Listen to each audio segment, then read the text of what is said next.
Welcome back po sa ating munting channel. Magandang araw po sa inyong lahat. Meron na naman po tayong ihahatid sa inyong napakagandang balita. Ito pong si Attorney Baligod ay pinaaresto po sa kaso pong cyber libel. Ayan, alamin po natin ito guys. Pero bago ang lahat, huwag niyo po sanang kalimutang mag-like. Yan, at subscribe. Malaking tulong na po yan sa akin. Maraming salamat po. Kayo, kabunyog ka Gameboy, kabunyog Shirley Tang, kay kabunyog Antonio Miranda, kay Salak Romel, magandang araw sa inyong lahat. O mga kabunyog, Okay. si Attorney Baligod naman ngayon ang ipinapaaresto na ng korte. Yan. Talagang sunod-sunod ang warrants of arrest dito sa mga pro-Duterte na ito. Sasabihin na naman nila niyan, sasabihin na naman nila, talagang sila yung pinupuntirya, hindi naman. Talaga lang naman sila talaga kasi ang may mga kaso. Saka isa pa guys, napaka-obvious naman na yung kanila pong mga inilalantad ay peke. At wala pong matibay na magpapatunay sa kanilang mga akusasyon. Tungkol po dyan sa mga maleta na yan. Sa tingin ko guys susunod na rin po dito yung 18 bodyguards. Kawawa naman po kayo mga sir.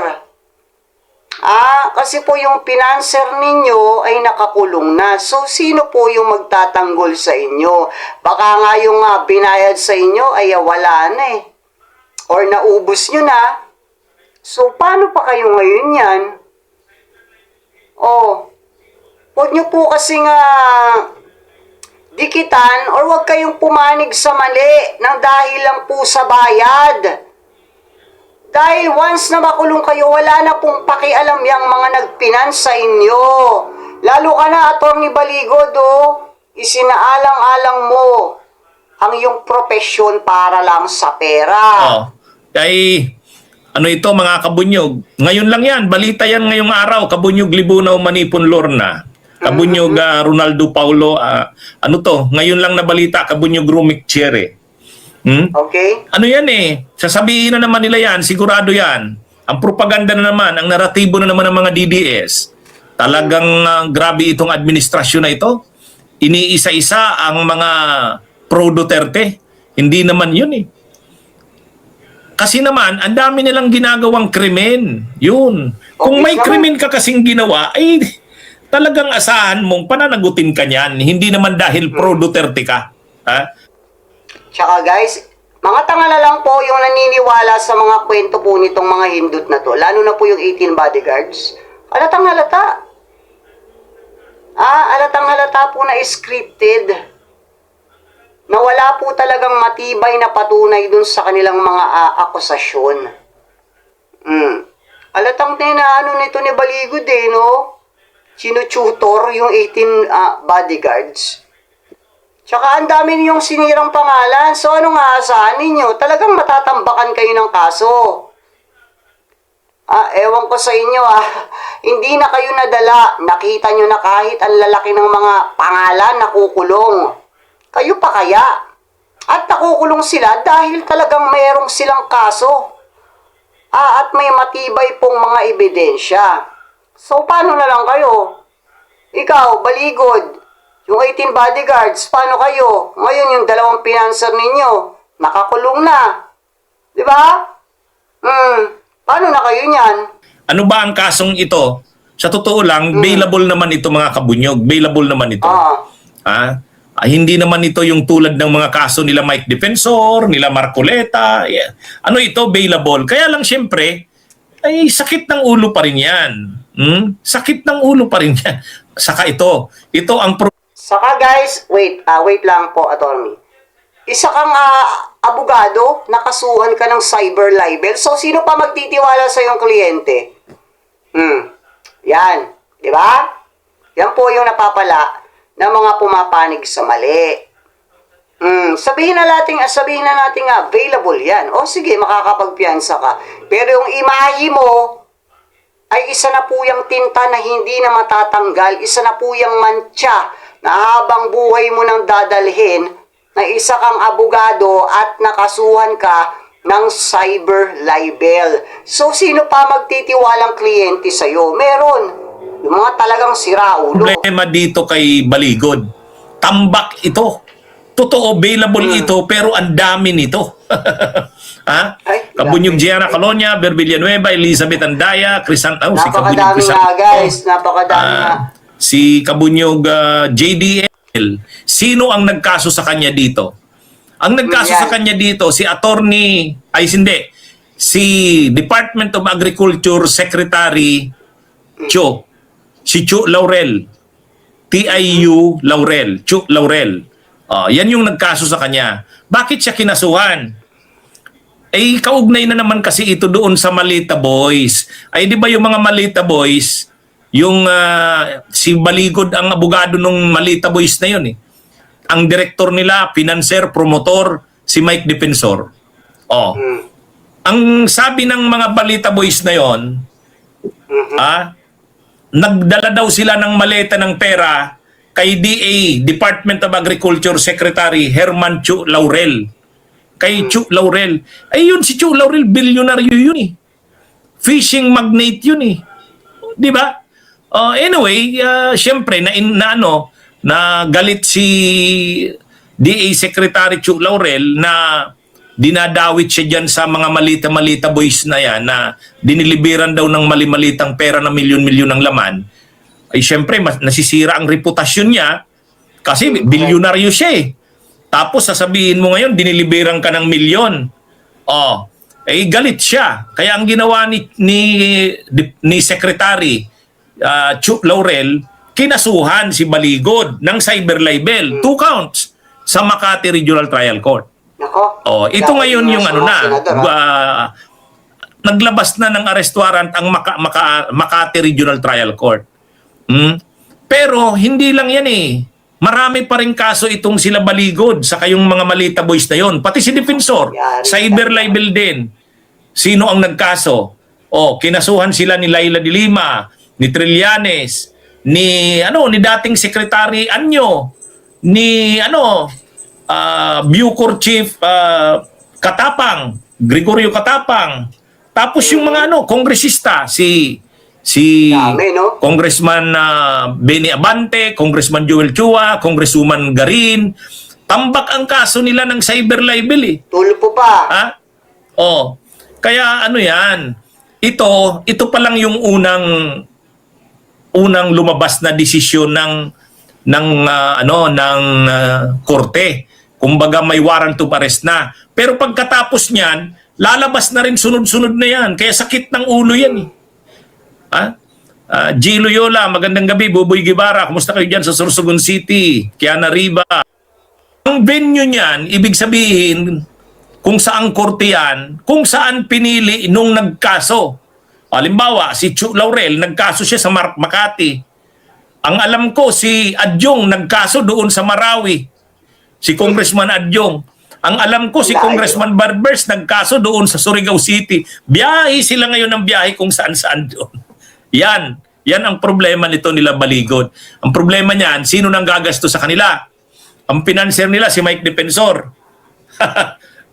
Ang financer nila si Mike Defensor. Itong lumabas na itong warrant of arrest, simula pa lang ito. Marami yan, sunod-sunod na yan. Sunod-sunod na yan. Batiin ko si Alberto. Marami nagkaso dyan. Si Elsa Altares, si Desiree Saldi Salen, mong cyber libel, milyon din yan. Naalala nyo si Kiko Barsaga? Ang pinansa din noon, malaki rin. Parang 800,000 inabot eh. Bakit? Ay kinasuhan siya ni Rason ni Enrique Rason, yung bilyonaryong negosyante. Bakit? Ay sabi kasi ni Kiko Barsaga, namigay daw ng mga pera sa mga kongresista si Enrique Rason. Ay hindi siya pinalampas ni Enrique Rason. Kinasuhan. Cyber libel din si Kiko Barsaga. Nagpiyansa rin yon. Pero itong si Baligod at saka yung mga 18 na Malita Boys, tambak din ang kaso nila. Perjury, tapos cyber libel. bailable ang cyber libel, bailable yan. Pero ang magiging hirap din sa kanila kasi ang dami niyan. Ilang counts ng cyber libel yan at ilang tao ang nagkaso sa kanila. Ang dami. Ang alam ko siguro mga 15. O imaginein mo yan. At yung mga kaso na yan, kalat sa buong Pilipinas. Kalat sa buong Pilipinas. Si dating Congressman Ace Barbers doon sa Surigao City nagkaso. O di pupunta sila doon. Si Congressman Adyong nagkaso sa Marawi. Taga doon siya eh. Pumunta nga doon, nakita ko nakpasakay sa eroplano itong si Baligod sa kayong mga malita boys eh. Yan ang problema nila. Yan ang nakuha nila. Yan ang nakuha nila. Oh. Ngayon, ang problema nila, wala na yung director nila at financer. Si Mike Defensor, nakakulong. Pero attorneys, tingin ko hindi pa rin yan pababayaan ng nila Mike Defensor. Kasi once na pinabayaan nila yan sa sa financial, babaliktad yan. So kahit nakakulong po itong mga hinayupak na ito, tuloy pa rin po yung pagpipinance nila dyan. Kasi nga kapag hinintuan nila yung pag-support dyan sa pera, kakanta sila niyan. Diba? No choice na sila. Babaliktad na po yung mga yan. Saka, tignan nyo, 18 bodyguards, tignan nyo yung nangyari sa buhay nyo dahil lang sa kukunting pera na nakuha ninyo. Baka kulang pa po yan sa dami ng kaso ninyo. Sa dami ng kasong isinampa sa inyo at sa dami ng tao na nagsampa ng kaso sa inyo. So, yung piyansa nyo dyan, sa limbawa sa 15 case na yan, sa 15 na nagkaso, gano'ng kalaki yun? Million yun. Wala pa din yung mga expenses ninyo sa mga pamasahe. Diba? O, ikaw naman Baligod, okay, nakapagpiyansa ka. Siyempre, attorney ka, may pera ka. Pero yung imahe mo, sira na. Dahil isa kang abogado, tapos nakasuhan ka ng paninirang puri. So, sino pa yung magtitiwalang kliyente sa'yo, if ever? Yan po yung mga kumakampi sa mali. Hindi po sila tinatarget ng administrasyon. Sila po yung gumagawa ng mali. Kaya sila nakakasuhan. Diba obvious naman kasi na puro peke at kwento lang po ang kanilang mga pahayag. Hindi po ako naniniwala. Doon po sa kanilang mga kwento. Doon sa mga slideshow na picture na nilabas nila. Ang motibo lang po nila ron ay sirain po yung imahe ng tao na yun. Like sila Kiko Pangilinan, Sharon Cuneta. Tanga ba to, mga to? Hindi daw kasama yun pero nandun sa slide. Ano yun? Anong motibo nyo ron? At nagpalakpakan pa nga yung mga nandyan. Ang sa peking blue ribbon ninyo. O ngayon, nakakasuhan na kayo, lumalabas na yung sandamakmak, tambak, gabundok na yung kaso na isinampa sa inyo na iba't ibang mga tao. So, kailangan nyo talaga ng maraming pera dyan para sa mga piyansa niyan. O, ano pang kinita nyo dun sa binayad sa inyo? Wala. May posibilidad pang makulong kayo. At yung imahe ninyo, hindi lang ang nasira, kundi pati pamilya ninyo. Nasira ang imahe dahil sa pagkampi nyo o sa pagpayag ninyo dyan sa mga maling gawa. Diba?